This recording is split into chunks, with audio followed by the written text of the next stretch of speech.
Muy buenos días. Vamos a comenzar.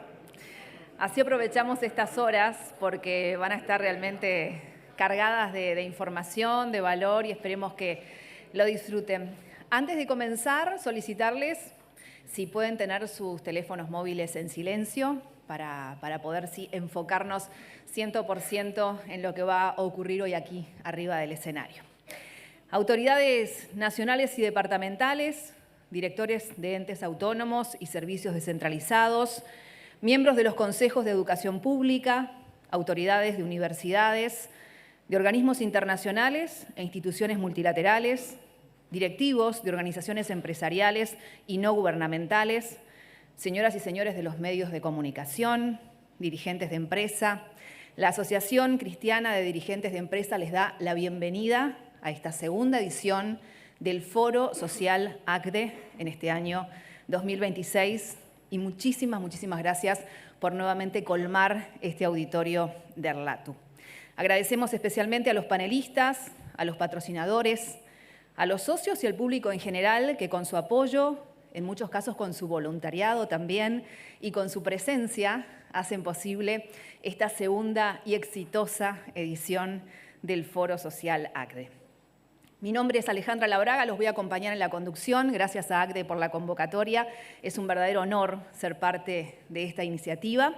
Y voy a ir presentándoles a lo largo de la mañana las diferentes secciones que, como les decía, van a ser muy interesantes, tanto sean las presentaciones individuales como los paneles que vamos a disfrutar.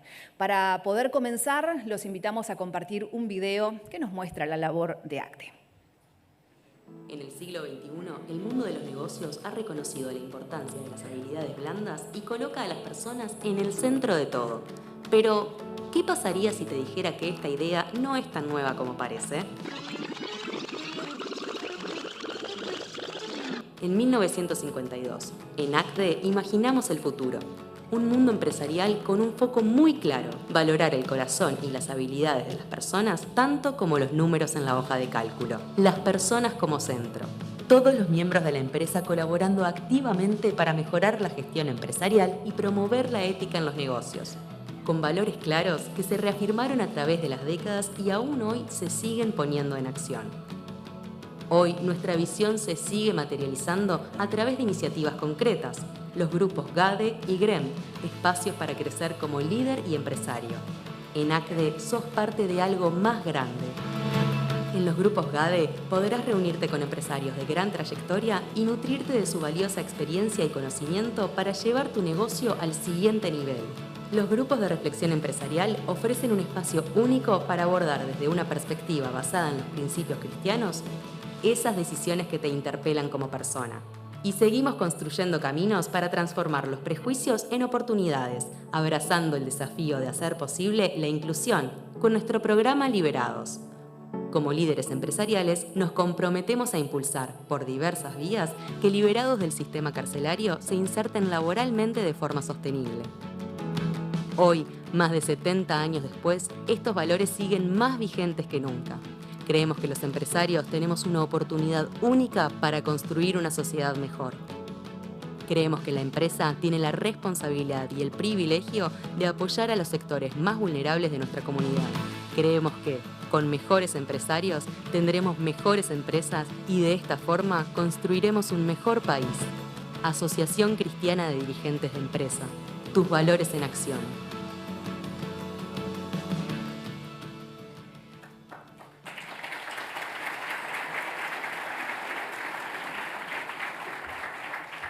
Y para seguir adelante y para que les dé las palabras oficiales de bienvenida, está por aquí cerca, ya la invito a subir a Patricia Prego, ella es parte de ACDE y además ha estado liderando la organización de este foro, así que menuda tarea la que ha recaído sobre ella y sobre el equipo. Bienvenida, Patricia.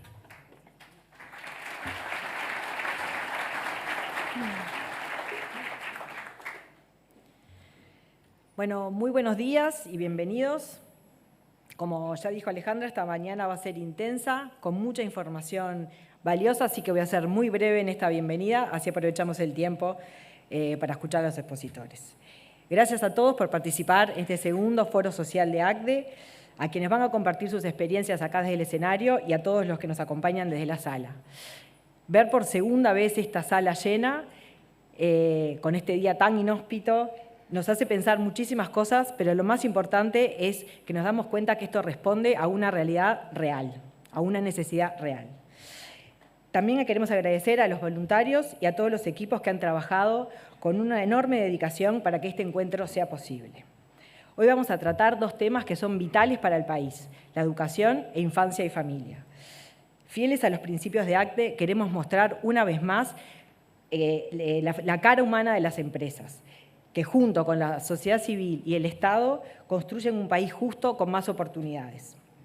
Estos desafíos están por encima de nuestras diferencias y nos convocan a todos. La justicia social y la solidaridad son valores que nos unen como sociedad. Y eso nos desafía a involucrarnos más, con mayor compromiso, entrega y dedicación.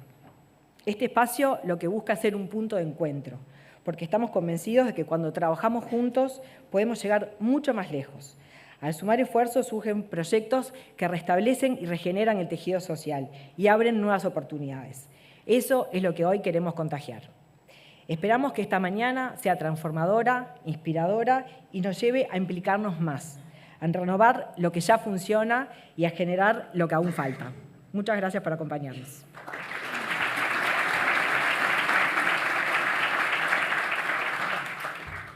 Muchas gracias, Patricia, por tus palabras de bienvenida. Han sido días especiales. Contarles que la Asociación Cristiana de Dirigentes de Empresa recibió hace algunas horas el reconocimiento por parte de la Cámara de Representantes como héroes del Bicentenario, junto a otras prestigiosas organizaciones sociales, así que felicitaciones. Y por otra parte, también contarles que este foro ha sido declarado de interés por el Ministerio de Educación y Cultura, así que esta cara humana de las empresas que pretende mostrar este Foro Social de ACDE también tiene ese lugar de relevancia. Para comenzar con las presentaciones, tenemos hoy la presencia de Ignacio Munjo, economista, director ejecutivo de Ceres, a quien invitamos para que dé, hablando en términos futbolísticos, el puntapié inicial acerca del tema de educación que después vamos a tener también presente en el panel. Ignacio, bienvenido.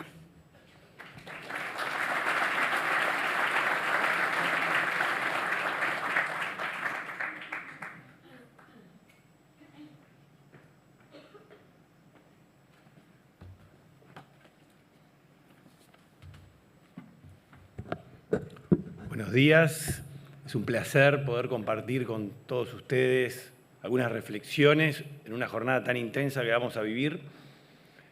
La verdad que cuando me invitaron a este evento, el año pasado había estado y fue una experiencia espectacular. El desafío es grande porque la vara quedó altísima el año pasado de la emotividad y cuando me dijeron que iba a hablar al principio dije, bueno, voy a hablar breve para darle el mayor tiempo posible a lo que viene después, que es lo realmente importante. El título que se me ocurrió para esta charla de inicio es muy básico, ¿no? Es darle rienda al sector privado. Hace más de 15 años que conozco de cerca distintas organizaciones educativas y sociales que trabajan con niños y adolescentes en contextos desfavorables, principalmente en barrios de Montevideo. Muchas son iniciativas privadas y gratuitas que surgen de la propia sociedad civil y tienen modelos diferentes. Algunos tienen inspiración religiosa, otras no, pero comparten algo muy importante, una enorme cercanía con los estudiantes, con sus familias y con la realidad que los rodea.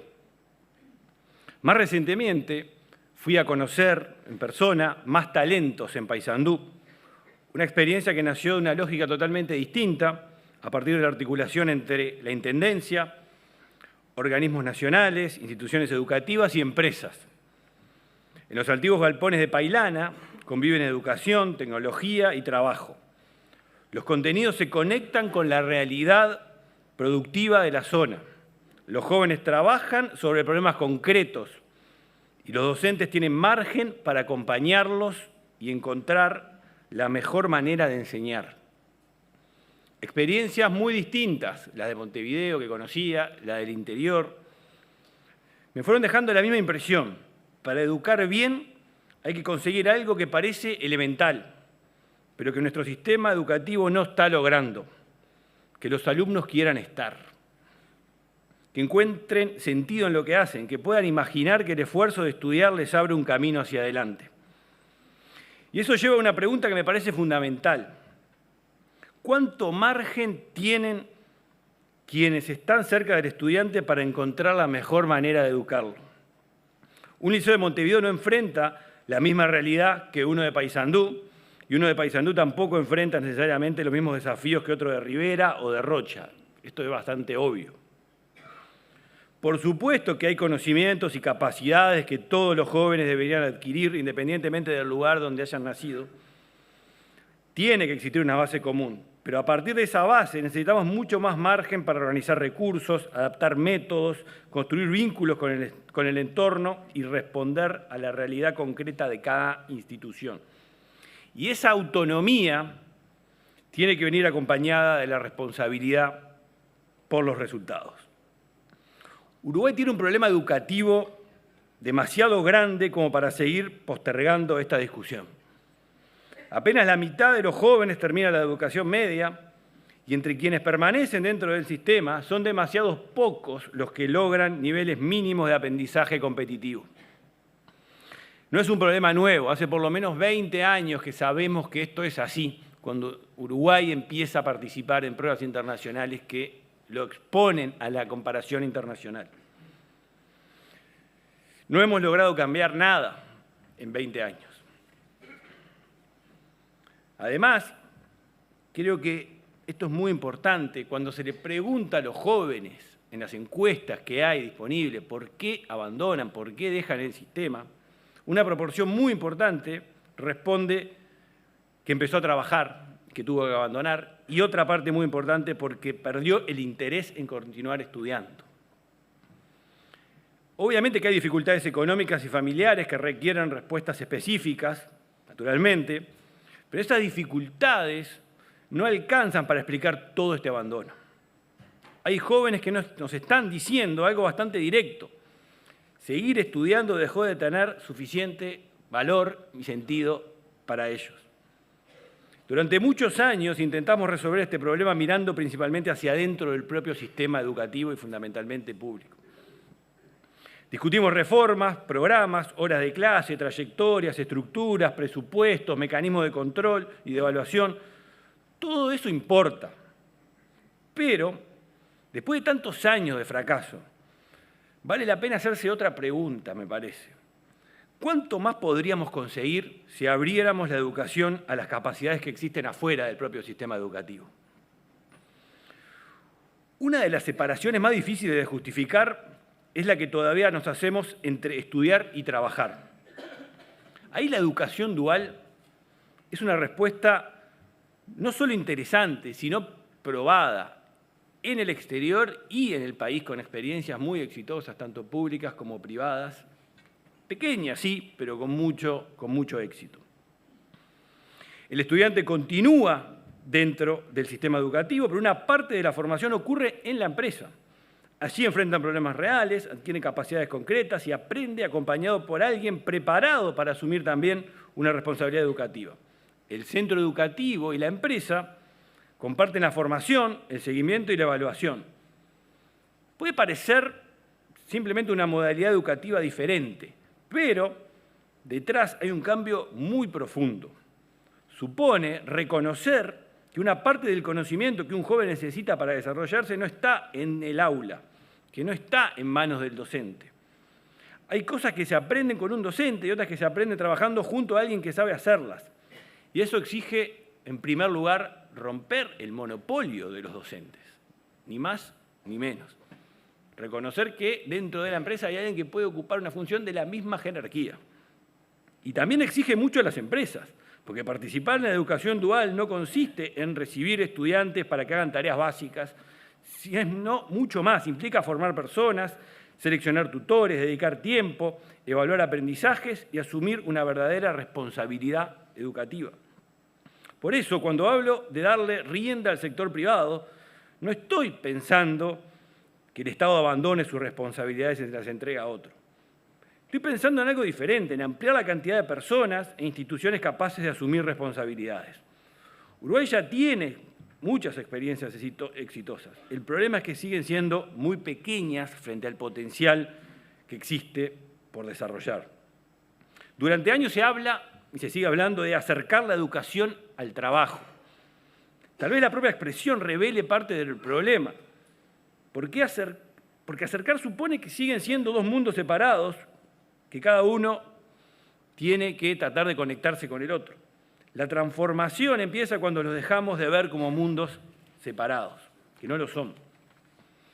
El aula enseña, la empresa también puede enseñar, y un estudiante debería tener la posibilidad de aprender de los dos.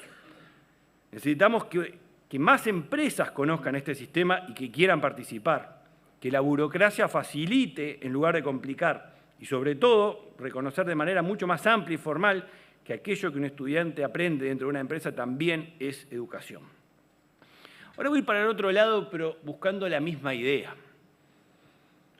El baby fútbol muestra un lugar y un ejemplo de cómo el Estado puede servir mucho más cuando en lugar de querer hacer todo, ayuda a que otros hagan mejor lo que ya saben hacer. Es un buen ejemplo de lo que significa soltar la rienda sin abandonar la responsabilidad. Hace muchos años que recorro clubes de baby fútbol de distintos barrios y siempre me llamó la atención la capacidad de organización que existe detrás de algo que, a la vista de cualquiera que pase por ahí, parece tan simple como un partido de niños. Pero atrás hay clubes, ligas, dirigentes, técnicos y familias que sostienen una enorme red. El Estado fija reglas, registra, supervisa, capacita a través de la ONFI, la Organización Nacional del Fútbol Infantil, pero no administra directamente cada club. No decide quién abre el vestuario, cuándo se organiza una práctica, quién marca la cancha, cómo se resuelven los cientos de pequeñas decisiones necesarias para que todo funcione cada fin de semana. Esa capacidad de organización ya existe en la sociedad. El problema es que muchos de esos clubes tienen canchas que necesitan iluminación, mejores superficies, vestuarios, infraestructura que difícilmente pueda financiar por sí solos. Ahí está el Estado y los ayuda. Puede facilitar que una empresa financie esas obras mediante beneficios tributarios y cuando esto no es posible puede directamente aportar esos recursos como lo hace en muchos puntos del país iluminando canchas.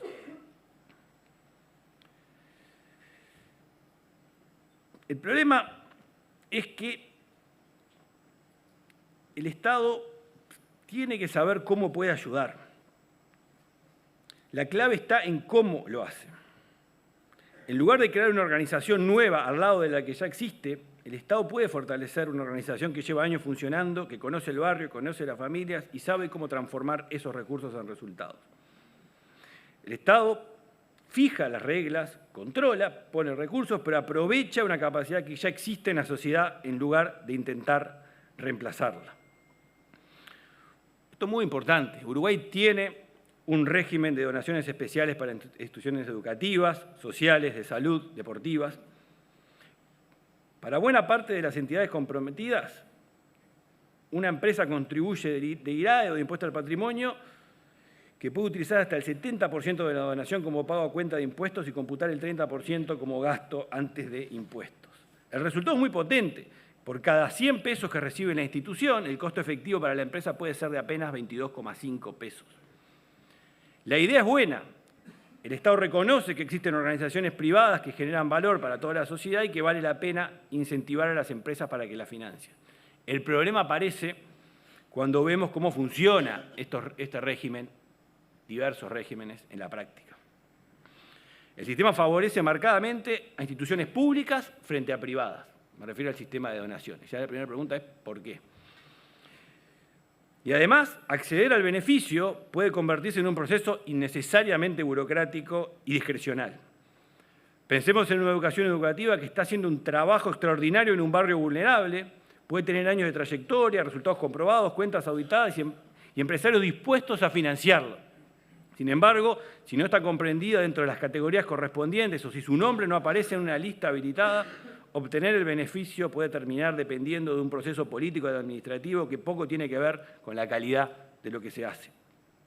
Rendir cuentas está bien, exigir transparencia está bien, Controlar el uso de un beneficio fiscal también está bien. Lo que no tiene demasiado sentido es que el Estado tenga que decidir institución por institución cuáles merecen estar adentro.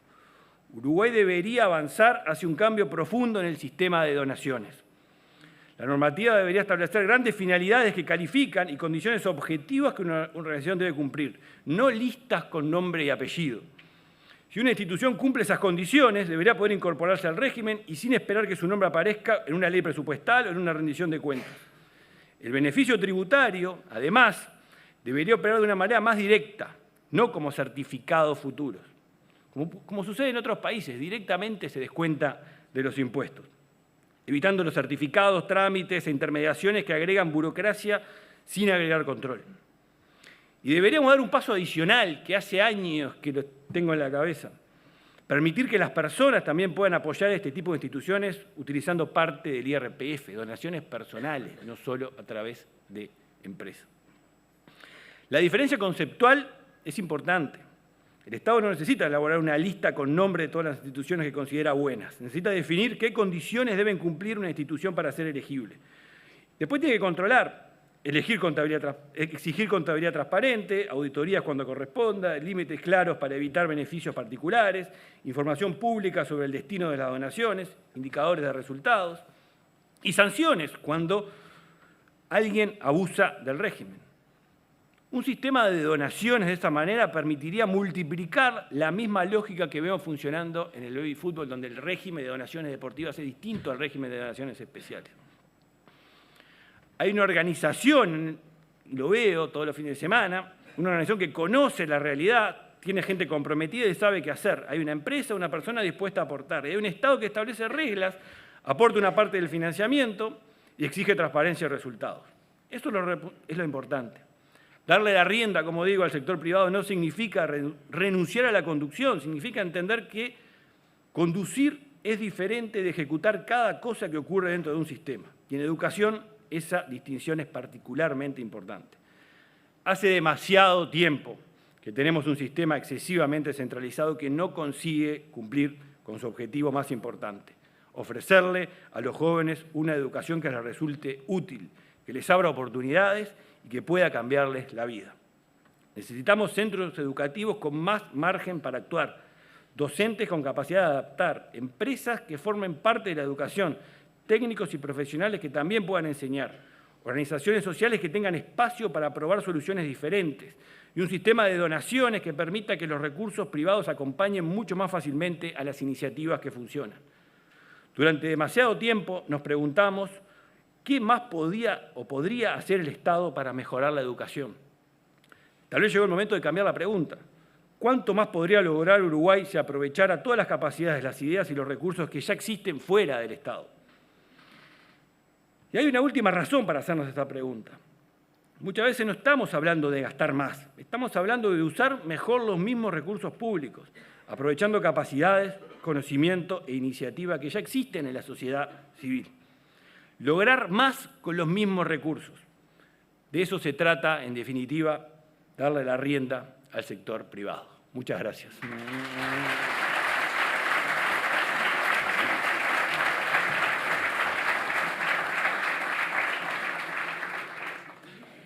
Muchas gracias a Ignacio Munyo por su reflexión, por su participación. Voy a mover el escalón. Voy a desaparecer un poco, pero ya... Porque hay un escalón, no es que sea tan alta, obviamente. Bueno, vamos a continuar. Antes de esto, y aprovechando este pequeño break que hice, quiero contarles, seguramente ya los que han estado el año pasado la han visto, está Manu da Silveira con nosotros, que es la encargada de todo el equipo de redes, el equipo de comunicación, y Manu está haciendo un gran trabajo para difundir. Allá está. Un aplauso para Manu da Silveira. Que los entrevista, que tiene esa comunicación, como ella bien sabe, efectuar con el público también. Y me parece importante que si en algún momento ustedes van a hacer alguna reflexión o a enviar alguna foto, algún video, que no se olviden de arrobar, obviamente, a ACDE en las redes también para poder amplificar todo lo que pasa dentro de este recinto en el día de hoy. Dicho esto, vamos a ir con el primer panel. Este tema de la educación que ya Ignacio ha traído es un tema que, como él decía, en Uruguay llevamos décadas señalando como uno de los principales problemas del país, y hoy ACDE lo coloca aquí, en este living, en esta mesa de intercambio. Voy a ir nombrando a los panelistas, así que ya si quieren ir subiendo, pueden, porque son unos cuantos. Leticia Dubkowski, directora de la Fundación Salir Adelante. Álvaro Martínez, director de Gestión Académica de la Fundación Sofía. Aldo Fabre, gerente senior de Personas y Cultura de Montes del Plata. Y Luis Moreno, que es participante de los programas de Salir Adelante. El panel estará moderado por Giorgia Ferrara, socia de ACDE, quien cuenta con una larga trayectoria a nivel docente. Ella será la moderadora, así que bienvenidas, bienvenidos. En 95 son la primera generación de su familia en terminar el liceo. Detrás de cada niño hay una historia que logra salir adelante. En la Fundación acompañamos a los adolescentes a culminar todo el ciclo de educación media superior. Pero no se trata solo de apoyo académico. Nuestros coordinadores acompañan a los jóvenes en su día a día con escucha y con empatía. Brindamos clases de apoyo, talleres, espacios de tutoría y de encuentro intergeneracional, porque para salir adelante es importante el vínculo y la pertenencia. Para cumplir con nuestro trabajo, recibimos el apoyo de empresas y particulares, a través de donaciones, aportes económicos y oportunidades laborales para nuestros jóvenes. Y hoy vos también podés ser parte de este cambio. Con tu apoyo, más jóvenes van a poder terminar el liceo y construir su futuro.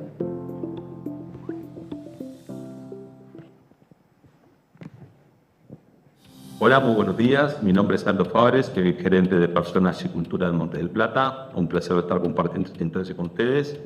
Montes del Plata es una compañía forestal industrial que está presente en más de 16 departamentos. En su cadena de valor llegamos a más de 6.000 personas y más del 95% de estas personas están en el interior del país. En este instante quería compartirles sobre la experiencia de la Academia de Montes del Plata, y es así que hoy la Academia llega al 100% de nuestro personal, a mucho del personal de nuestros contratistas en nuestra cadena de valor, y el año 2025 dimos más de 160.000 horas de formación. Pero no nos quedamos ahí y también empezamos a trabajar en algunos programas especiales, que a través de sus diferentes programas ha ayudado a personas adultas a terminar la educación media, también a acompañar a tener mejores oportunidades para personas con discapacidad, así como ayudar a los jóvenes a insertarse en el mercado laboral. Lo estamos haciendo en alianza con UTU, UTE, con el apoyo de INEFOP, y estamos pudiendo acercar un poco más el mundo académico y el mundo del trabajo. Haciendo honor un poco a nuestro propósito como compañía, que es forjar un legado positivo para las próximas generaciones, es que ponemos en práctica también estos procesos dentro de la Academia Montes del Plata.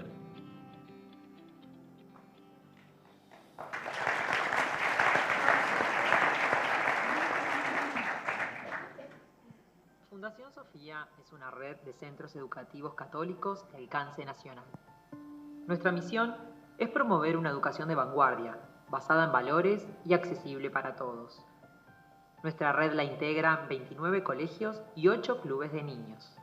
Empleamos 1.200 educadores y formamos más de 5.000 alumnos, de los cuales 2.300 reciben algún tipo de bonificación. A través de alianzas estratégicas, nos unimos a empresas, personas e instituciones que apuestan a la educación. Gracias a las donaciones, podemos mejorar los espacios, capacitar a los docentes y ayudar a las familias que no pueden afrontar la totalidad de la cuota. A su vez, articulamos con el Estado mediante convenios con INAU. Creemos que transformar la realidad empieza cuando construimos oportunidades. Te invitamos a sumarte y ser parte de nuestra red.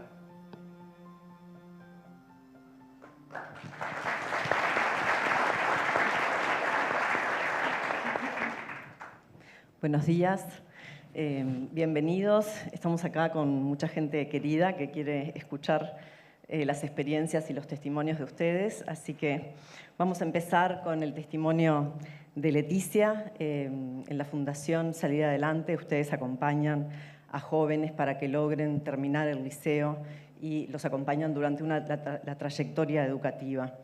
Me gustaría que nos cuentes cómo lo hacen, porque tienen buenos resultados, y cuando se encuentran con dificultades y tenemos casos en que los chicos abandonan finalmente. Gracias, Leticia. Muchas gracias. En primer lugar, nosotros, como decía al principio, ahí creo que se relajó, como Decía Ignacio recién en la presentación, estamos hablando de que la mitad de los adolescentes de todos los quintiles está terminando el liceo. Cuando hacemos doble clic en esa realidad, vemos que solo 2 de cada 10 adolescentes de los quintiles más pobres culminan el liceo. Esto tiene un impacto masivo en lo que es la construcción de nuestra sociedad y en ese sentido, esto de mantenerse o sostenerse en el liceo tiene como diferentes causas, ¿no? No vemos una sola causa de la desvinculación, sino que existen muchos factores. El socioeconómico es uno, pero también está la motivación, también está el contexto, también está la mirada del centro educativo y el acompañamiento. Justo estaba preparando este fin de semana una capacitación que vamos a hacer para ANEP, para los inspectores sobre esto que nosotros sabemos hacer, que es el know-how que tenemos o la experiencia después de 17 años que tiene que ver con el acompañamiento, ¿no? Con el sostener estas trayectorias. Y no hay muchas, no hay muchas soluciones mágicas. El vínculo hoy es lo que nos hace poder sostener estas trayectorias. Una persona que nos mire, que nos vea, que crea en nosotros, que te pregunte cómo te fue, que sepa cómo te fue en el parcial, pero también sepa cómo te fue a nivel emocional. Eso es lo que fomentamos en Salir Adelante y por eso una de nuestras prácticas es que los adolescentes cuando entran en primero de bachillerato, hoy lo que es primero de educación media superior, van a estar acompañados por 3 educadores durante 3 años. Ese es el vínculo y no hay investigación que demuestre otra cosa que es lo que sostiene. Cuando existe hoy en día una deserción oculta, en la que los jóvenes no es que de un día para el otro dejan de asistir a los centros educativos. Hay señales, hay alertas. Los jóvenes de repente están sentados en el aula, pero no están conectados con lo que está pasando, no están conectados con el docente, con la materia, con ese estar. Empiezan a faltar, empiezan a no entregar actividades, empiezan a alejarse del centro educativo. Entonces, hay varios pasos que podemos tener en cuenta antes de que esto suceda. Es tarea de todos, y bueno, ahora vamos a hablar un poquito de eso, sostenerlos. Muchas gracias, Leticia. O sea que la fórmula sería el vínculo, ¿no? Como si quisiéramos sintetizar. Bien, Álvaro, desde la Fundación Sofía, gestionan 15 colegios en diferentes barrios de Montevideo y 14 en todo el interior. Por lo tanto, ustedes tienen un amplio conocimiento de la situación de la educación en este momento en el Uruguay. Me gustaría que nos hablaras de cómo crees tú que se puede lograr la mejora del aprendizaje de nuestros niños, de nuestros jóvenes, y también cuáles son los obstáculos que ustedes enfrentan en el día a día. Gracias. Bueno, ahora sí. Bueno, obviamente que además de los 29 colegios que gestionamos, tenemos los 8 clubes de niños que son sumamente valiosos para nosotros en esta experiencia.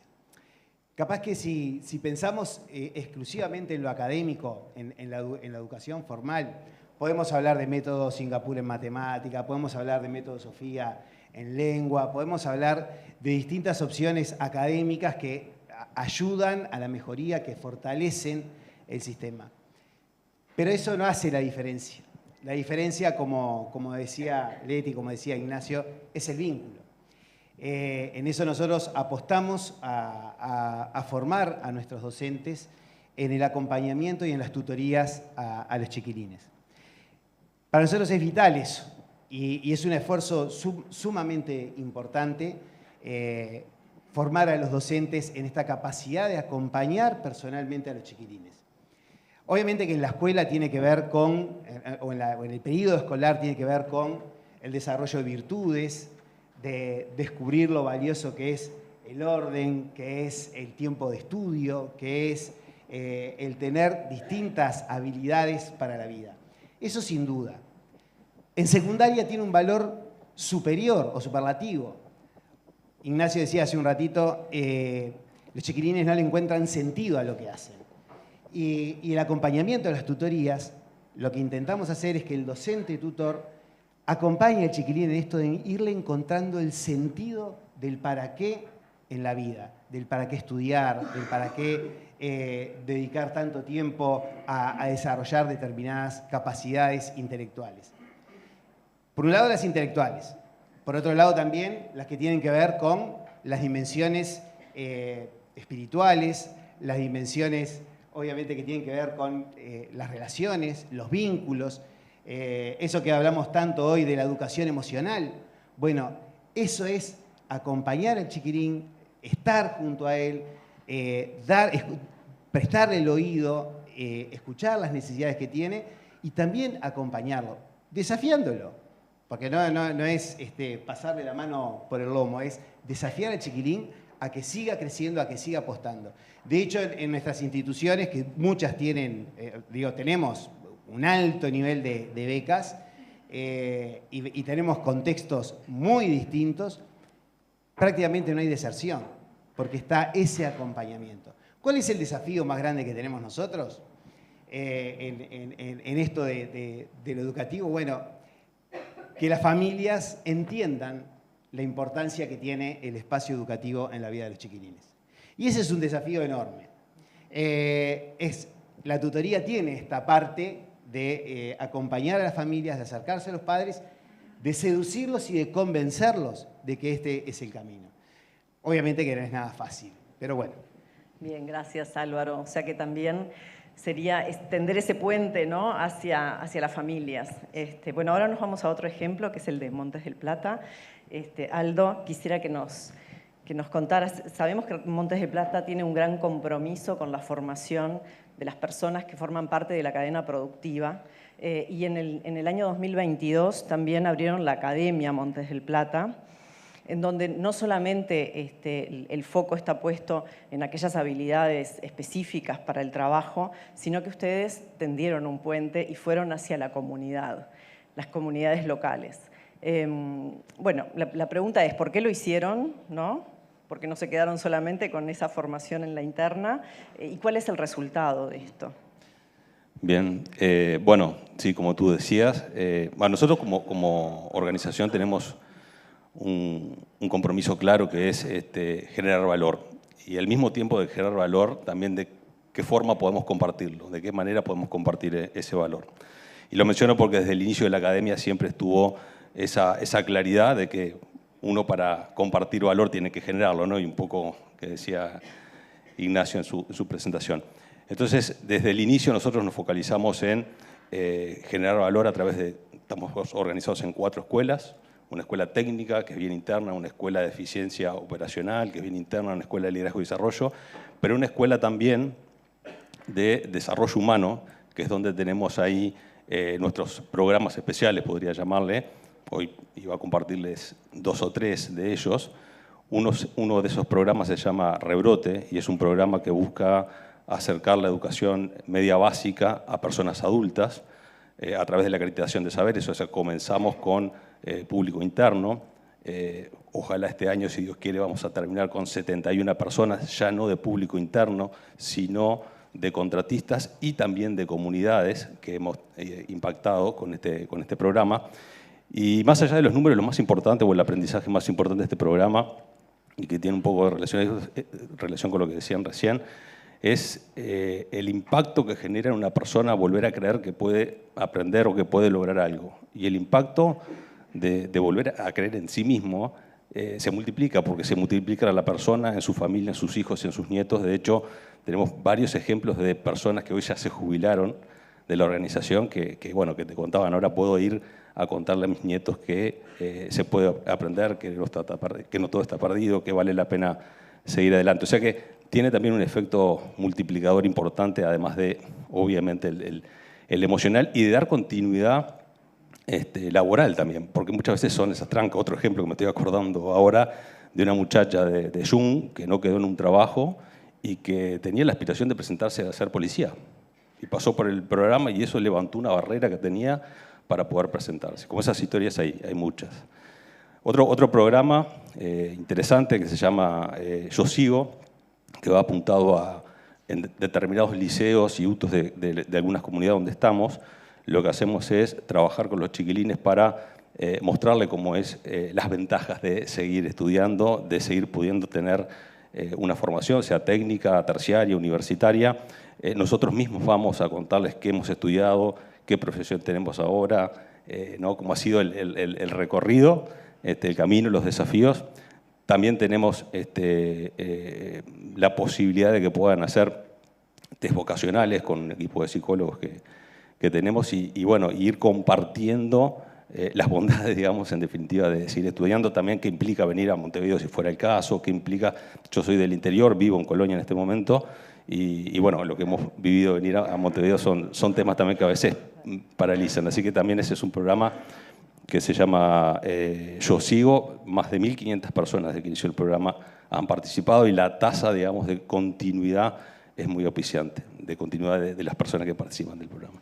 Y el último es mi primera experiencia, que tiene que ver con acercar el trabajo a los chiquilines, también Ignacio algo mencionaba, pero ya no como una pasantía, sino encarar un proyecto real dentro de Montes del Plata, que Montes del Plata precisa, con un resultado, y esos chiquilines están entre 3 y 6 meses trabajando con nosotros y después tienen que hacer la presentación de ese resultado a los gerentes, al área donde está trabajando, y lo más importante que decía mucho y que acá también se habla del acompañamiento, con un tutor interno es clave para que eso sea exitoso. Hoy está muy focalizado, la mayoría son hijos de nuestros funcionarios, pero ya tenemos experiencia fuera de eso y creo que es un programa muy auspicioso. El 100% de esos chiquilines trabaja hoy, se recibieron y están trabajando. Ese es otro programa. Qué buenas experiencias, me gustaría preguntarte muchas más porque suena muy, muy interesante y muy unido también a lo que nos decía Ignacio Muncho sobre estas experiencias, ¿no? Y esto de dar testimonio, de estar dentro de las empresas. Álvaro, ¿crees que existe alguna unión entre esta experiencia de Montes del Plata y digamos, lo que ustedes en los colegios buscan, pretenden? ¿Hay algún tipo de roles complementarios que se pueden fortalecer?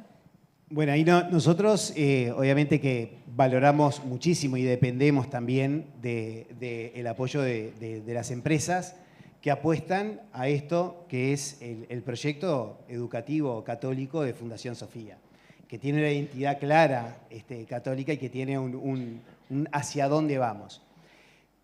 Claro que pensando un poco en esta realidad de Montes del Plata y una cantidad de empresas del interior, nosotros tenemos mucha infraestructura que en algunos momentos queda, digamos, inactiva. Pensando en lo que es el proyecto educativo de los colegios, y bueno, el colegio funciona de tal hora a tal hora, pero hay un montón de tiempo que esa infraestructura queda inactiva. Para mí, o para nosotros, un punto de encuentro sería, bueno, pensemos de qué manera podemos arrimar proyectos, arrimar propuestas que nazcan de la empresa, que nazcan de las empresas, de las localidades en donde estamos, para generar valor en esto que es el que las personas que pasaron por el sistema educativo y no lo terminaron, lo puedan hacer. Con programas que tienen que ver con la formación académica, que tiene que ver con la formación para el trabajo, esto que hablaba Ignacio hoy. Para nosotros sería un desafío bien importante abrir las puertas de nuestras instituciones y decir, bueno, está esta infraestructura, vamos a utilizarla, Nosotros tenemos muchísimos padres, muchísimos hermanos mayores, de los chiquilines que están con nosotros, que no han terminado, o que no han podido, que han dejado los estudios, y que lo desearían poder hacerlo. Entonces, creo que tenemos que pensar con mucha creatividad cómo podemos hacer esa unión de, bueno, colaborar con la infraestructura, con los profesionales que tenemos, con las ideas que traigan las empresas que estén disponibles a darnos una mano. Ahí tenemos nosotros tenemos un aparato dentro de Fundación que es el fundraising, que ahí está Rosana Suparo, mi querida compañera, que trabaja, pero bueno, a veces es difícil encontrar puertas que se abren. Y bueno, ese es el desafío que tenemos. Y estamos, obviamente, que a disposición de bueno, poner todo al servicio de estos programas, de estas propuestas. Bien, gracias.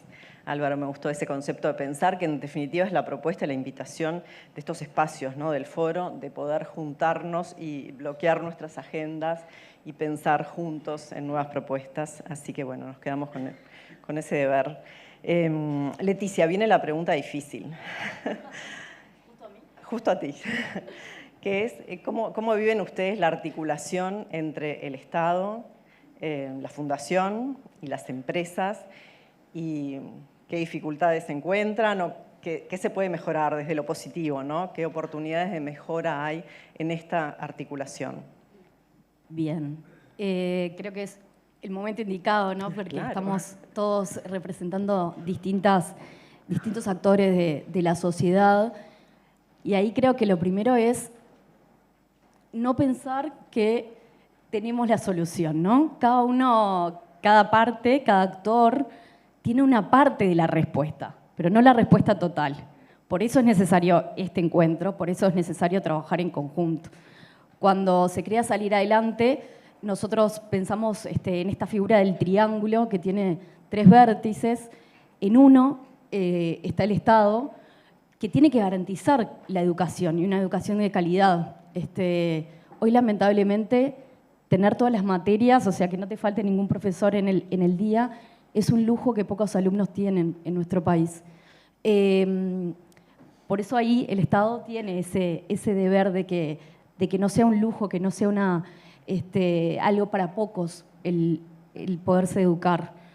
Pero también estamos las organizaciones sociales que trabajamos en territorio, que conocemos día a día, que caminamos los barrios, que conocemos las redes que hay, las policlínicas, los centros de salud, los centros para el estudio de personas mayores. Hay un montón de conocimiento que tienen todas estas organizaciones. O sea, estamos hablando que hay más de 100 fundaciones, hay un montón de organizaciones de la sociedad civil y un montón de ONG que caminan en los barrios, que conocen esta realidad. Esta información es muy valiosa para no multiplicar esfuerzos, o sea, para no pisarnos entre nosotros y seguir construyendo y entrar desde ese acompañamiento que tenemos, ya sea por un lado pastoral o ya sea por el acompañamiento desde la educación no formal, lo que conocemos, nuestras fortalezas, en el trabajo con los, en este caso, bueno, con los adolescentes, pero con los niños, con los jóvenes.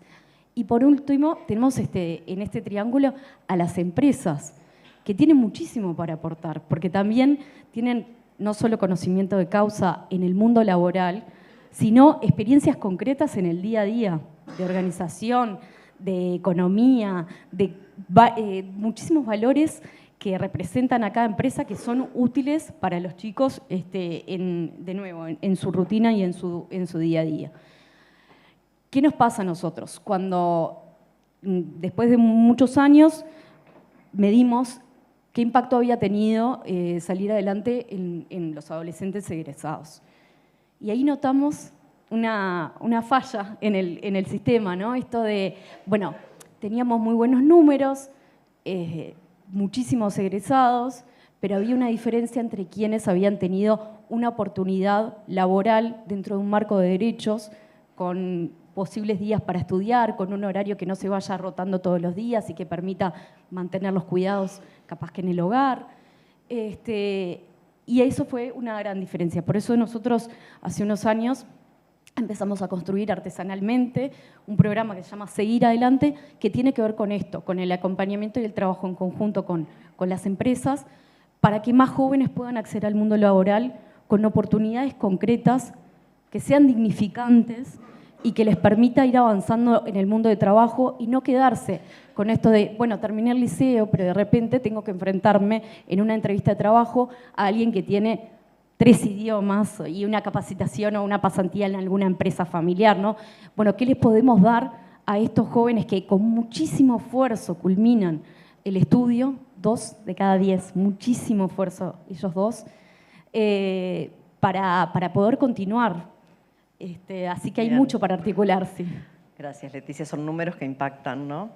Bien, y con respecto a esto de las empresas, Aldo, ¿qué te parece que pueden aportar las empresas más allá de los recursos económicos?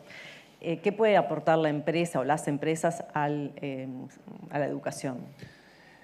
Bien, bueno, vuelvo un poquito al concepto, ¿no? Yo creo que compartir es una palabra clave, compartir valor, compartir conocimientos, compartir el acercar el mundo del trabajo al mundo de la educación, creo que eso es importantísimo. Nada, y poder multiplicar, 2 o 3 ejemplos que te puedo dar. En el programa Rebrote, por ejemplo, hubieron 3 empresas muy grandes de Uruguay, no las voy a mencionar porque no les pedí permiso, pero de distintos rubros, pero bastante grandes, que tienen empleo de mano de obra muy fuerte, que cuando vieron los números de nuestro programa Rebrote del 100% de efectividad, se acercaron y nos preguntaron, bueno, cómo hacían, porque ellos habían tenido intentos, y armamos una reunión y les presentamos el programa y les contamos absolutamente paso a paso cómo habíamos hecho, donde el acompañamiento, un pedagogo especialista en adultos es fundamental. Por supuesto, el rol de la UTU, porque esto es acreditación de saberes, y apoyos del INEFOP también. O sea, también funciona con esa lógica.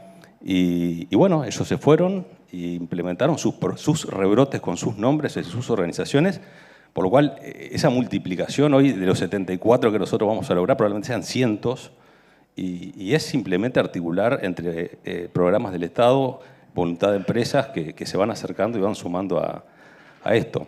Bien. Otro ejemplo cortito que me acuerdo también de Rebrote es, tuvimos un llamado para cosecha en la zona de Yung, un trabajo bien interesante, y lo hicimos solamente para mujeres para hacer un frente mixto de cosecha. Hubieron varias que quedaron fuera porque uno de los requisitos era la educación media básica, para después tener entrenamientos específicos técnicos. Y como teníamos la base de datos y no quedaron, las fuimos a buscar y las convocamos y las invitamos a participar junto con gente nuestra en la siguiente edición del programa. Y las 6, en este caso fueron 6, aprobaron, y una de esas era la que contaba que quería ser policía. O sea que también nada que ver, se les abrieron una cantidad de oportunidades en otras cosas. Qué buenos testimonios. Bien, estamos finalizando, estoy mirando allá la cuenta regresiva. Tenemos que ir con Luis Moreno, que nos va a dar un testimonio en un momentito. Luis, el ultimísimo mensaje, ya que está acá representantes del Estado, de las empresas, del sistema educativo. Breve mensaje que nos lleve a todos a la reflexión y a la acción, sobre todo. Y terminamos con Luis. Gracias. Bueno, yo voy a aprovechar y voy a ser muy concreta. Al Estado, ¿qué le pedimos? Le pedimos en este caso una cosa muy puntual que tiene que ver, como decía Ignacio, con los topes del MEF, porque entendemos que hay muchísimas empresas que nos pueden seguir apoyando y que eso se va a traducir en que más adolescentes, en nuestro caso, puedan salir adelante a través de la educación. Entonces, ese es un pedido concreto. ¿Qué les pedimos a las empresas?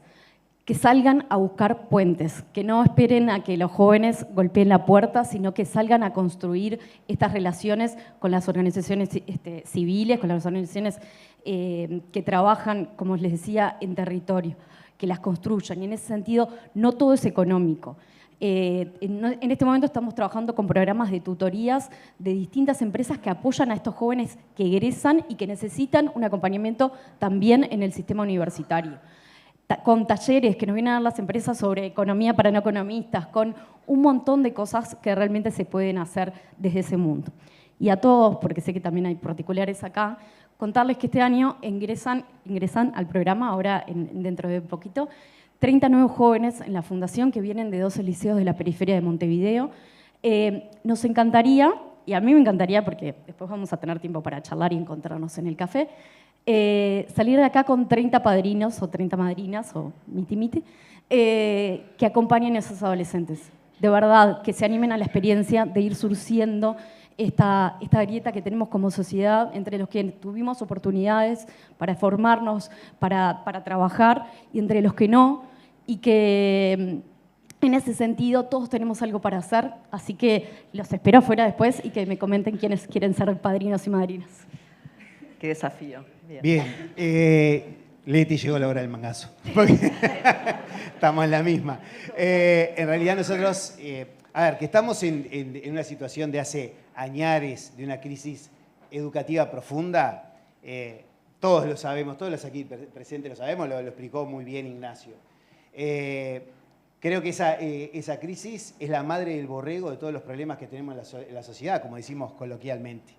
Y no estamos tomando, capaz que con fuerza y con seriedad, que es un problema que nos hipoteca el futuro. Y acá es donde nosotros necesitamos estas alianzas del Estado, que ya nos apoya con cupo, que ojalá fuera más grande el cupo. Sí, necesitamos más cupo, que nos apoya desde el INAU en nuestros clubes de niños, las empresas que están acompañándonos. Creo que es la oportunidad, creo que es el momento de construir oportunidades. Dicho sea de paso, construir oportunidades en nuestro programa de padrinazgos, pero bueno, es una pequeña propaganda. Y creo que en ese construir oportunidades tenemos que realmente ser socios, Estado, empresas, nosotros. Ignacio hoy tiraba una cantidad de ideas, de cosas que se podrían hacer a futuro. Capaz que es una locura, pero ¿por qué no pensar quizás, un poquito mejorado, en una especie de FONASA educativo? ¿Por qué no pensar en algo en donde podamos estar realmente contribuyendo y aprovechando el valor, digamos, la suma de valor que ya existe en nuestra sociedad y que está tan relegado o dejado de lado? Bien, gracias. Bueno, me dio el hueso, entonces... Que ahí dice 0. O sea. A ver, yo a las empresas le diría básicamente que se animen, que cualquier pequeño pasito probablemente tenga un gran impacto. Desde el punto de vista de las instituciones, yo creo que el tener más flexibilidad, el generar buenas coordinaciones con las empresas y el sector público / privado genera resultados fantásticos, o sea que creo que hay que articularse más y flexibilizarse más.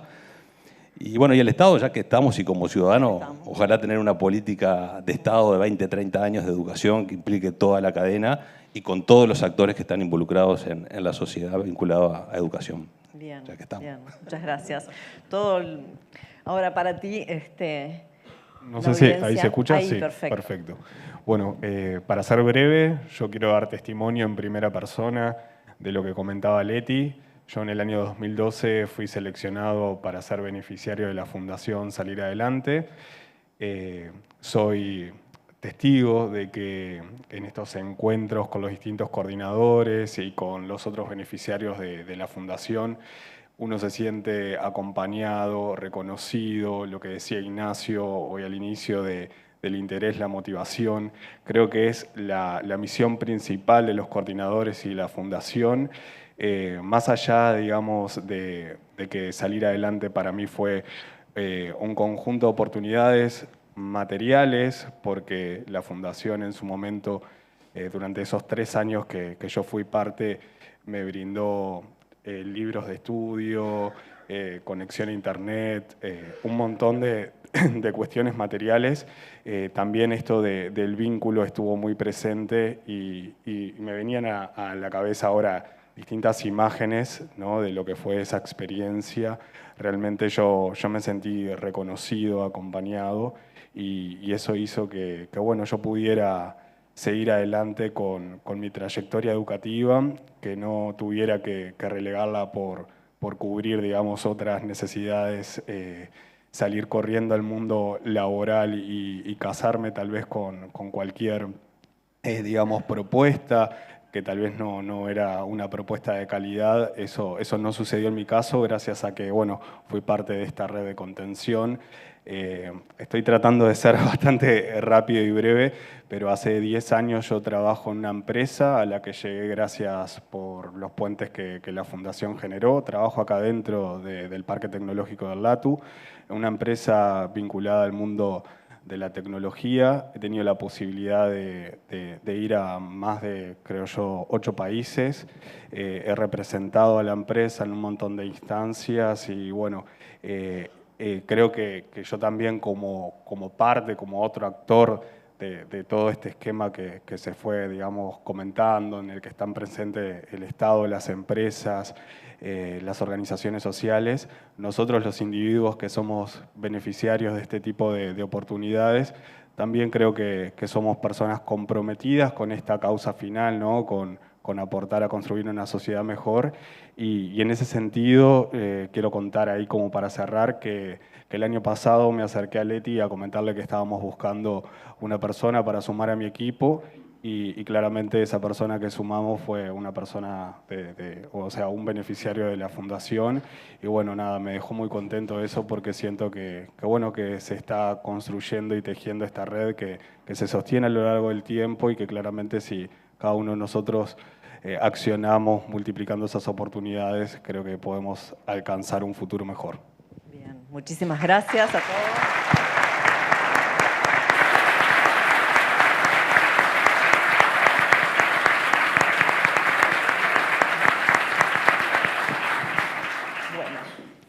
Gracias. Muchísimas gracias a este maravilloso panel y este cierre con el testimonio de Luis, tan valioso, por cierto, ¿no? Eso que viene sobrevolando acá de pasar de las ideas, del papel o de la computadora a la acción, y es lo que es como el alma de este encuentro, ¿no? Poder encontrar esos caminos de pasar de aquello que es que está ahí todavía sobrevolando a cristalizarlo. Y acá vemos claros ejemplos de esto. Saben que los participantes ahí estarán viendo que les entregan una bolsita. Esos presentes para los panelistas han sido confeccionados por CEPRODI, así que forma parte también del espíritu de este encuentro. Le vamos a dar la bienvenida ahora a Marcelo Bisoño. Marcelo es director técnico del INE, el Instituto Nacional de Estadística, y lo convocamos con un pedido muy especial, era que nos pusiera un marco, ¿no? Desde el punto de vista de la estadística, que nos digan con números de qué hablamos realmente cuando hablamos de pobreza en Uruguay, así que les pido un aplauso para recibir a Marcelo Bisoño.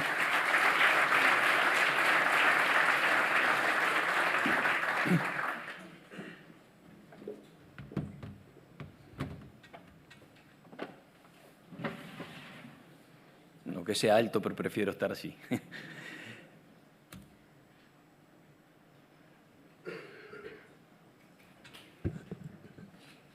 Como ya fui introducido, mi nombre es Marcelo Bisoño, tengo el honor de dirigir al Instituto Nacional de Estadística y quiero empezar agradeciendo la invitación para hacer uso de este micrófono en este evento, que esperaba fuera a ser algo más chico, me impresiona. Agradecer a la gente de ACDE por la invitación y reconocer que me siento un poco sapo de otro pozo, pero que estoy muy a gusto. ¿Por qué sapo de otro pozo? Porque soy el único representante del Estado en este momento y, sin embargo, coincido con 90% de lo que dijo Ignacio. Creo, sinceramente, en la incorporación de fuerzas del Estado y del sector privado en el combate contra la pobreza. Y me siento sapo de otro pozo porque estoy entre gente que conoce mucho el Uruguay, yo creo conocerlo también, pero de mis últimos 38 años viví 37 en Estados Unidos, o sea que viví más tiempo fuera del país que en el país. O sea que probablemente ustedes tengan mucho más para decir del tema de pobreza de lo que puedo decir yo. Sin embargo, como director del INE, voy a tratar de mantenerme dentro de los números y darle cuadro a lo que va a ser la exposición de Martín a continuación. Nosotros hacemos un trabajo muy intenso en determinar un fenómeno que es muy complejo, que es la pobreza. No hay, si les pregunto a cada uno de ustedes, no hay coincidencia en lo que es el fenómeno subyacente pobreza. ¿Qué es ser pobre? Es algo que todos tenemos alguna idea. Recuerdo cuando era niño viajar en un ómnibus y decir, bueno, esa persona es pobre. Uno tenía una idea de lo que es ser pobre o no ser pobre. Pero cuando lo vamos a medir, es un fenómeno bien complejo. Coincidimos en que hay detrás de la pobreza algún fenómeno de privación. Entendemos que una persona pobre carece de algunas cosas que otros sí tienen. Pero eso es un concepto que no se traslada en el tiempo, ni en el espacio, ni en la sociedad. Es cultural, tiene un toque subjetivo, y las privaciones no son siempre las mismas, son difíciles de medir. En el tiempo, sin lugar a dudas. Nosotros tenemos ahora una canasta de pobreza que nos representa, que nos dice que la pobreza en Uruguay es de 16,6, pero esa pobreza se basa en una encuesta de gastos e ingresos a los hogares que desde el 2017. En el 2006 teníamos otra canasta y nos daba para el mismo año una pobreza que estaba a la mitad. O sea, que a lo largo del tiempo lo que hicimos fue generar una canasta de gastos de los hogares, que es más ambiciosa. Al subir la ambición de la canasta, subimos el nivel de pobreza. ¿A qué voy con esto? La pobreza depende de la concepción del tiempo, varía por sociedad y varía también por el fenómeno cultural. Ni que hablar si hablamos de plazos largos. No sé, Luis XIV seguramente tendría una de las personas más ricas del mundo en su momento, en el principio del siglo XVIII, tenía privaciones que hoy por hoy muchos de los pobres de Uruguay no tienen. Por supuesto, tenía un montón de otras ventajas. Seguramente la casa tenía varios dormitorios, el palacio tenía varios dormitorios, pero no tenía acceso a Internet. O sea, la calidad de vida varía con el tiempo, ¿sí? No tenía lo que hoy tienen 94% del quintil más bajo del Uruguay. 94% del quintil más bajo del Uruguay, del 20% de menores ingresos del Uruguay, tiene acceso a Internet. Probablemente su marco de salud fuese peor. Desde el punto de vista alimentario, seguramente estuviera mejor, pero hay un montón de elementos que una persona de ese tiempo no tenía y que hoy los pobres de nuestros tiempos sí tienen. A esto voy simplemente con que hay un concepto cultural, hay un concepto temporal. La pobreza medida en Uruguay no compara con la pobreza medida en Haití. Y como dije, la pobreza medida con una canasta del 2017 es mucho más ambiciosa, o sea, eleva la vara con respecto a la que medíamos en el 2006, cuando estábamos recién saliendo de la crisis del 2002. La medición de pobreza tiene cosas muy raras. Yo podría ser millonario porque tengo una gran casa y, sin embargo, si no tengo una corriente de ingresos que me justifica que pasa a un determinado nivel, soy categorizado como pobre desde el punto de vista del ingreso. Tiene un concepto de ingreso permanente. Yo era estudiante en Estados Unidos, tenía compañeros que tenían un nivel de vida increíble y no tenían ingresos. ¿Por qué? Porque eran estudiantes de doctorado que podían pedir prestado a un banco porque atrás de eso había la esperanza de ingresos futuros muy importantes. Es un concepto de ingreso permanente. ¿Sí? Esa gente, desde el punto de vista de ingreso, eran pobres, no tenían ingresos y, sin embargo, no eran pobres. ¿Por qué? Porque había una corriente de ingresos esperados a futuro que los hacían no ser pobres en absoluto y tener un nivel de vida muy alto. La pobreza en otros lados del mundo, como en Europa, se mide más bien con el concepto relativo. Agarran la mediana del ingreso y el 60% de esa mediana determinan que ese es el nivel por el cual los ingresos por debajo de eso generan gente pobre. Entonces, tenemos una concepción muy variada. Martín nos va a explicar, y eso es muy interesante y se adecua mucho al tipo de planteos que pueden verse desde la empresa, el tema de pobreza subjetiva.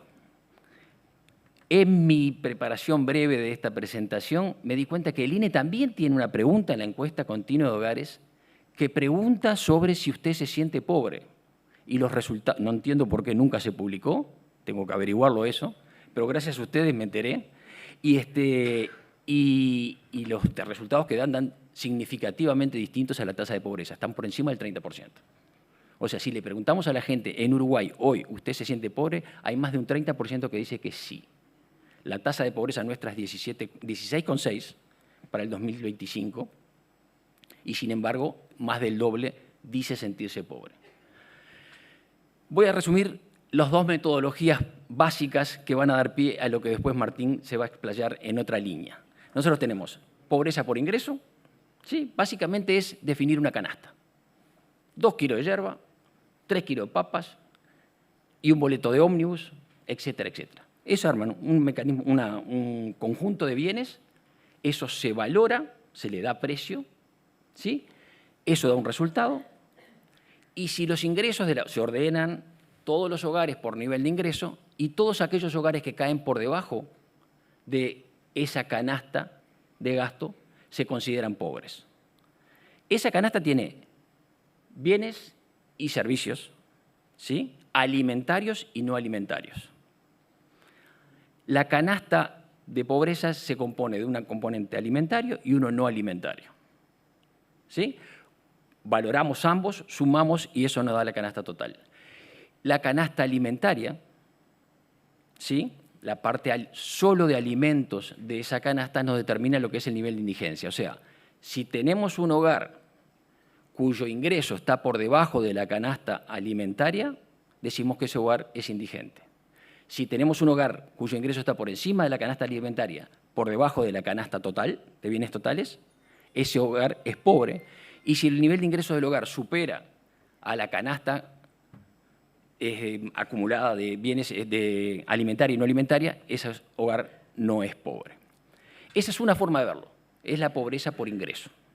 Después tenemos otra que se aproxima un poco más a lo que nos va a decir Martín, un poco más, que es, no medimos los ingresos, ¿sí? Además, hay otros temas interesantes perdón, voy a ir un poco para atrás, en la definición de canasta por ingresos. Por ejemplo, nosotros asumimos que toda la condición del hogar, si un hogar es pobre, todos los miembros del hogar son pobres. Si un hogar no es pobre, o sea, tiene un ingreso por encima de la canasta, todos los miembros de ese hogar no son pobres. Y sabemos que existen los Harry Potter o los Cenicienta. Existen casos en el cual un jefe de hogar emplea su dinero en forma asimétrica, o juega o toma, y no le llega al resto del hogar los ingresos necesarios. O sea que son simplificaciones que tenemos que hacer. Asumimos eso, que todos los miembros de un hogar son pobres y todos o no pobres. Pero no hay, y sabemos que hay inequidades dentro de los hogares a veces. Ese es el tema de medir por ingreso una canasta. La pobreza multidimensional, un segundo mecanismo que desde el 2024 Uruguay empezó a aplicar, que digo, se acerca un poco más, no se acerca del todo en absoluto, pero se acerca un poco más a decir, bueno, la pobreza no es solo un tema de ingresos, ¿sí? Tenemos que ver cuáles son las privaciones que sufre un hogar, generamos una métrica sobre esas privaciones, y si las privaciones superan determinado nivel, que es arbitrario en cada país, entonces decimos que ese hogar es, desde el punto de vista multidimensional, pobre. Ejemplo, tenemos 15 privaciones, potenciales privaciones, ¿sí? Todas igualmente ponderadas, ¿sí? Un 15avo cada una. Una es rezago educativo. En Uruguay, en primer año de escuela, cuando yo estaba, y creo que sigue siendo igual, uno debería tener 6 años. ¿Sí? Había alguna gente que entraba un poquitito antes. 6 años es la edad esperada para estar en primer año de escuela. Es así, ¿no? Sigue siendo así. Si un niño en el hogar está en primer año y tiene 8 o más años, o sea que tiene 2 o más años de rezago, entonces ese hogar se considera que tiene una privación a nivel educativo. Las privaciones se separan en varios vértices: protección social, trabajo. Si el trabajador es informal, entonces ahí hay una privación. Calidad del hogar, condición de hacinamiento, protección social. Son las 5 dimensiones que medimos en la pobreza multidimensional. Si de esas 15 potenciales privaciones un hogar tiene 4 o más, se considera pobre. Y ahí, desde el punto de vista multidimensional, Uruguay tiene una tasa de pobreza del 18%. Cuando cruzamos las dos tasas de pobreza, es interesante, no hay coincidencia total, estamos lejos de la coincidencia total. O sea que hay pobres multidimensionales que no son pobres por ingreso, hay pobres por ingreso que no son pobres multidimensionales. Pero le dejo el centro del espectáculo a Martín, que los va a deleitar con una presentación que apunta un poco en esa dirección, pero que es de punto de vista subjetivo. Acá no es subjetivo. Acá le preguntamos a una persona cuál es la calidad de su techo y entonces tiene o no tiene una privación objetiva. No digo que sea mejor, digo que es distinto nada más y cumple otras funciones. Ahora sí, si pasamos a la... No tengo el... Acá tengo, sí. Les quiero dar entonces un poco para la presentación de Martín. Me siento un telonero ante la presentación de un gran actor y quiero darle un poco de encuadre a lo que es la pobreza en Uruguay. Como dije, uso mucho el venir de afuera y el haber estado en el Banco Mundial y en el BID. O sea, estoy acostumbrado a comparar países. Y a veces siento a los uruguayos un poco como demasiado críticos. Creo que tenemos cosas muy malas, Ignacio señaló algunas, pero también hay otras que no son tan malas. Y cuando las comparamos no hay que poner las cosas en su propia dimensión. Voy a presentar...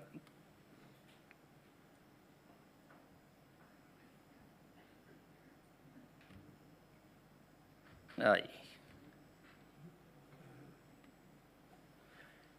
Pobreza, como dije. Esta es la incidencia de pobreza e indigencia, ¿sí?, visto desde el punto de vista del ingreso. Uruguay tiene, ángulo superior derecho, una tasa hoy por hoy de 16,6 de las personas y 13,2 de los hogares. Siempre suele suceder que la tasa por hogar es menor que la tasa de personas porque los hogares pobres son más populosos, ¿sí? Tienen mayor número de miembros del hogar que los hogares menos pobres, los hogares no pobres. Y después tenemos la segunda línea, que es la línea de indigencia. Y ahí vemos que, bueno, a señalar, la pobreza por lo menos evolucionó positivamente entre el 2024 y 2025. No es significativo, dado los intervalos de confianza. La indigencia se ubica en 1,7. Es muy baja, a pesar que subió un poco, tampoco es significativo, pero subió muy poco. Y acá es importante decir una cosa, en indigencia estamos hablando, y en pobreza estamos hablando de pobreza de los hogares. Aquí no hay gente en hogares colectivos y aquí no hay gente en situación de calle. La indigencia es aquellos hogares que tienen ingresos que no alcanzan para comprar una canasta alimentaria, solamente alimentaria.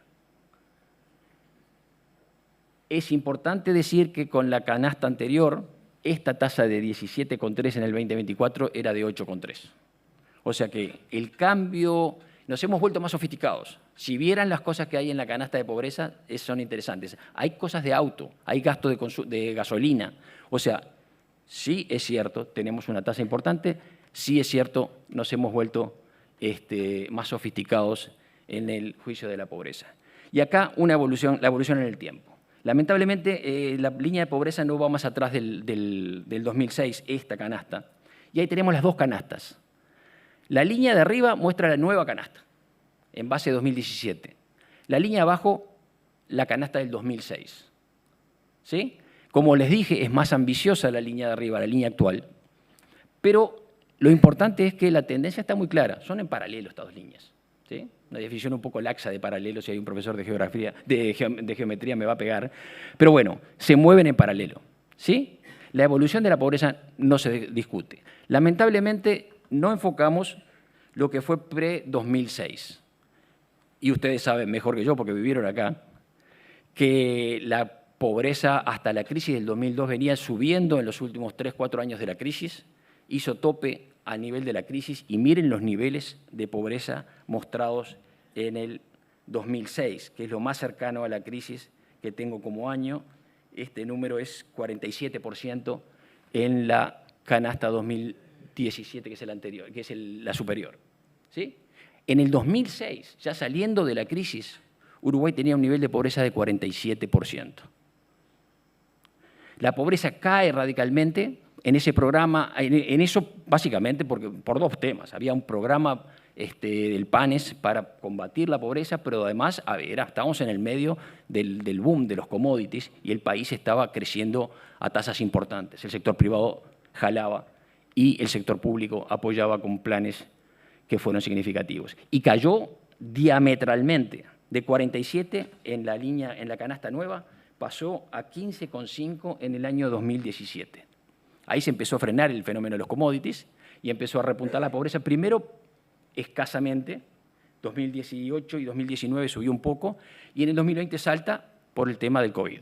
¿Sí? El COVID fue un gran shock negativo para el efecto de la pobreza. Igual estábamos a años luz de lo que pasó en el 2002. Y yo que venía al Uruguay cada tanto, me acuerdo del 2002, y era algo que daba tristeza. Niños pidiendo en la calle en muchas de las esquinas. O sea que estamos a años luz de esa situación. ¿Sí? Y en tendencia, la pobreza sigue en caída. Falta el año 2025 ahí que volvió a caer. ¿Sí? O sea que somos una sociedad que está, por lo menos, mejorando en términos de pobreza. Habida cuenta, después lo vamos a vincular con todos los fenómenos educativos que se dijeron recién y que son totalmente ciertos. Por región, la pobreza también, la pobreza es algo mayor en Montevideo, o significativamente o mayor en Montevideo que en el interior. 18,7 en Montevideo, la población por debajo de la línea de pobreza, 15,3 en el interior. Y es más concentrada en las localidades de menos de 5.000 habitantes que en las de más de 5.000 habitantes. O sea, las localidades de 5.000 y más habitantes en el interior gozan de la menor tasa de pobreza, que es menor que el 15%. Y acá entramos en un fenómeno que tiene que ver con lo que estaban hablando, el tema de educación, y que es... perdón, que me estoy olvidando acá. Ahí. Entramos en un fenómeno que es quizá la madre de todos los males para el futuro del Uruguay y que tiene mucho que ver con lo que se dijo en la sesión anterior. La distribución de edades de la pobreza es... Lo voy a poner en gráfica porque queda un poquito más claro. 17 y menos son de 17 para abajo, de edades menores a 17 años, 17 y menos, perdón, hay 3 bloques sólidos y demasiado altos, y además decrecientes con la edad, que son la pobreza infantil y adolescente. Hay una caída significativa en el intervalo 18-64, y Uruguay tiene una característica muy original, que es una baja, siempre salta la pobreza, pero baja pobreza de la tercera edad. ¿Tiene que ver con fenómeno de indexación de las pensiones? Sí, tiene que ver. Y visto desde afuera, impresiona. Yo trato de mantener mi visión externa para ser crítico o alabar algunas de esas cosas. Pero acá están los números. La pobreza de menores de 6 años es de 29%. Esto tiene que ver con los hogares. Tiene que ver con hogares monoparentales, generalmente de jefatura femenina. ¿Sí? Tiene que ver con el tema de la educación. Un niño pobre es un niño que no está bien alimentado, que tiene una experiencia educativa diferencial. Pero en Uruguay es dramático y no es igual que en otros lados. ¿Sí? Es uno de los menos que tenemos para marcar. Tenemos una concentración en pobreza infantil y adolescente muy marcada. Nos tira de las orejas. Ahí están los bloques. 29,1% contra 6%. Tenemos una pobreza de adultos mayores muy baja. Muy baja. Y esto tiene problemas con la demografía del país. Si hay un tema que me impresiona viniendo de afuera, que no lo veo tan en tono de alerta, creo que es porque no entiendo el fenómeno político suficientemente, es que el envejecimiento de la población en Uruguay es muy importante. Y con este esquema va a ser difícil, crecientemente difícil, mantener un número de adultos mayores creciente en un régimen de pensiones que es deficitario con estos niveles de pobreza. Y más difícil va a ser financiar la salida de la pobreza de los niños, porque acá hay una asignación intergeneracional que es como mínimo, si no cuestionable, es digna de ser opinable, ¿no? Hay un tema muy marcado. En cuanto a concentración, tenemos una concentración en el vértice noreste y Salto y Paysandú. Pero Artigas, Rivera y Cerro Largo, cuando ustedes los condensan, tienen tasas de pobreza mayores que el resto del país. Y el suroeste y el sureste con niveles más bajos. Montevideo es muy mixto y lo vamos a ver ahora. También por barrios hay concentración. Esto es de esperarse. Existe en todos lados del mundo.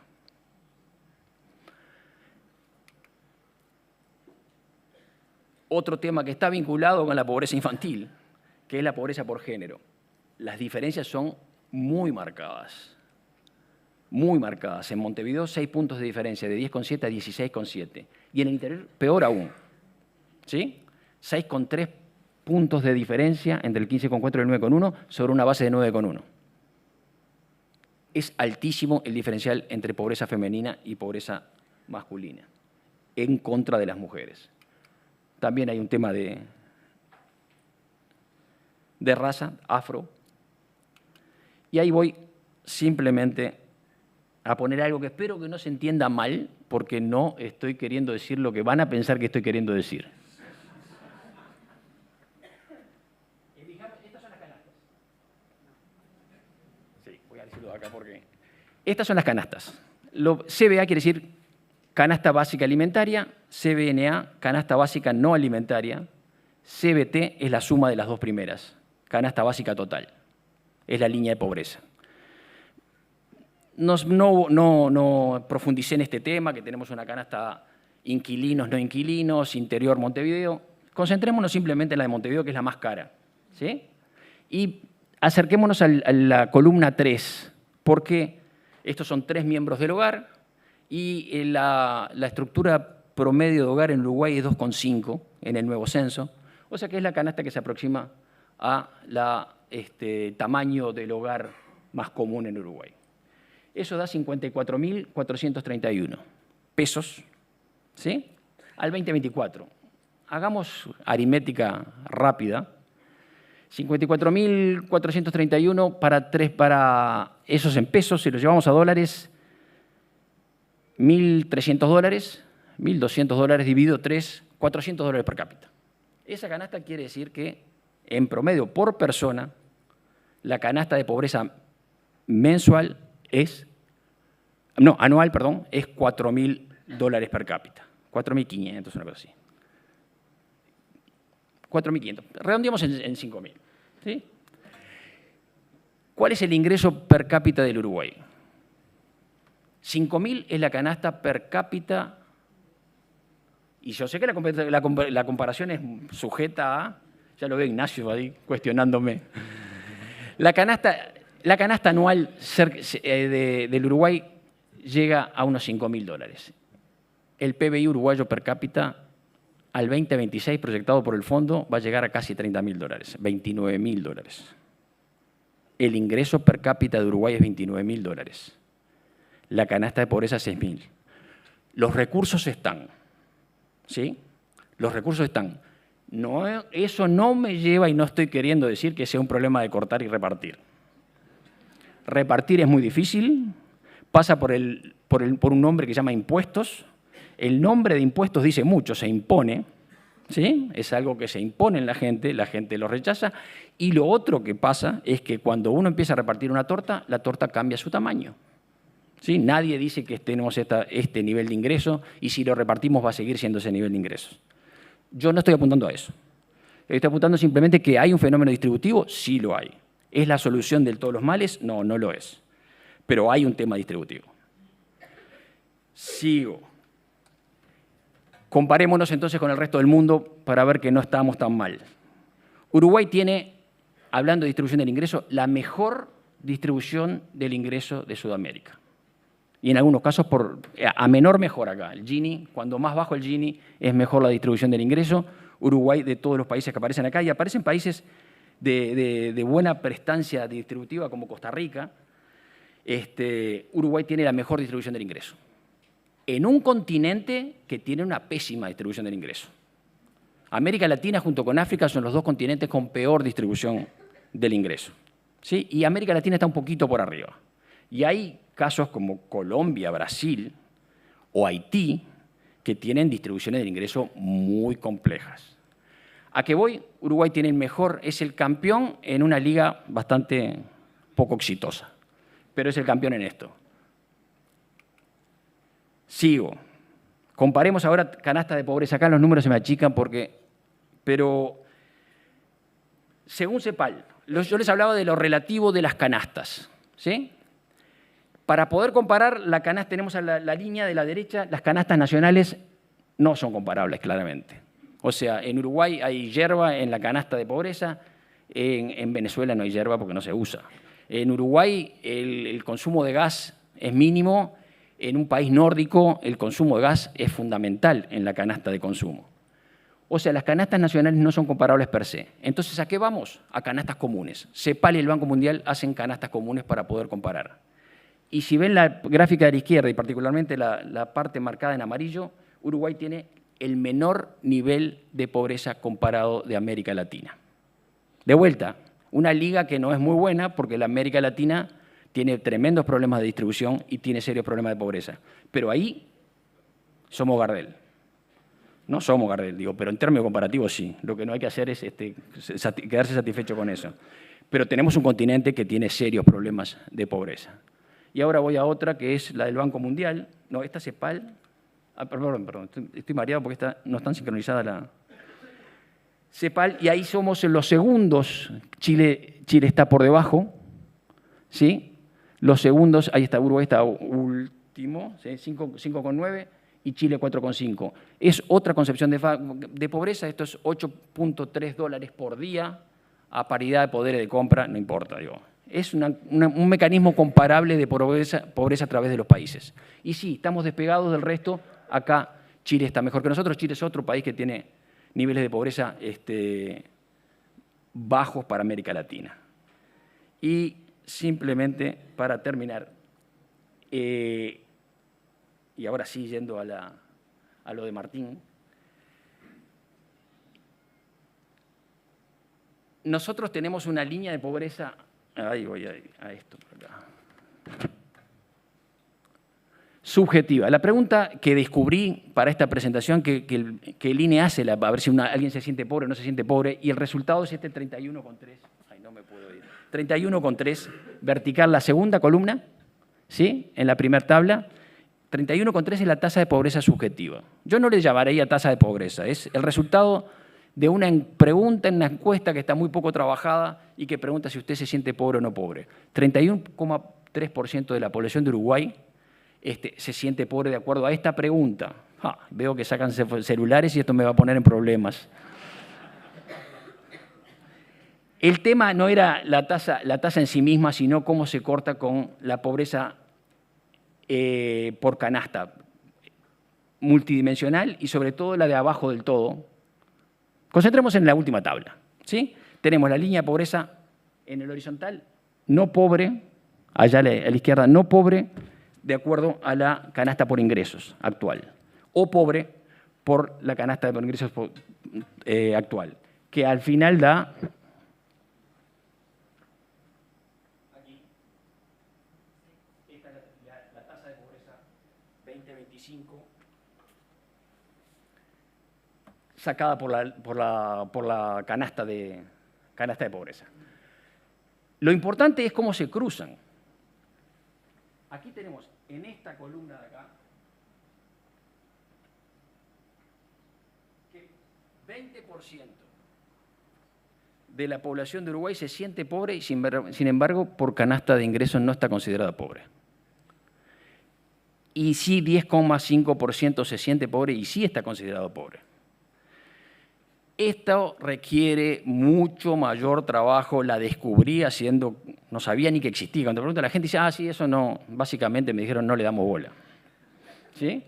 Habría que trabajar este tipo de cosas, habría que mejorarla, pero el punto de vista es que la pobreza subjetiva en Uruguay, considerada simplemente usted se siente pobre o no pobre, que es mucho menos sofisticado que lo que va a hacer Martín, y usted es pobre por nivel de ingreso o arriba por pobreza multidimensional, no coinciden. O sea que la subjetividad también tiene un componente importante. En Estados Unidos, en las campañas políticas no se habla de pobreza. En América Latina sí, nadie habla de pobreza. No hay candidato que hable de pobreza. Hablan de fortalecer la clase media, de mejorar la clase media. Nadie habla de pobreza. En América Latina la palabra pobreza está en las campañas. ¿Con esto qué quiero decir? Estoy seguro que si en Estados Unidos le preguntáramos a la gente si se siente pobre o no, muchos que son pobres dirían que no. No estoy seguro, creo. ¿Sí? Porque hay una componente de que lo pobre es pésimo. Es el loser. ¿Sí? Y hay palabras realmente muy feas en la cultura americana sobre lo que es alguien que se asocia a la pobreza. En Uruguay eso tiene otro componente. En América Latina, católica, tiene otro componente. Pero, de vuelta, esta para mí era simplemente la introducción para lo que va a hacer Martín, que nos va a llevar a niveles mucho más sofisticados de la medición de pobreza subjetiva. Muchísimas gracias.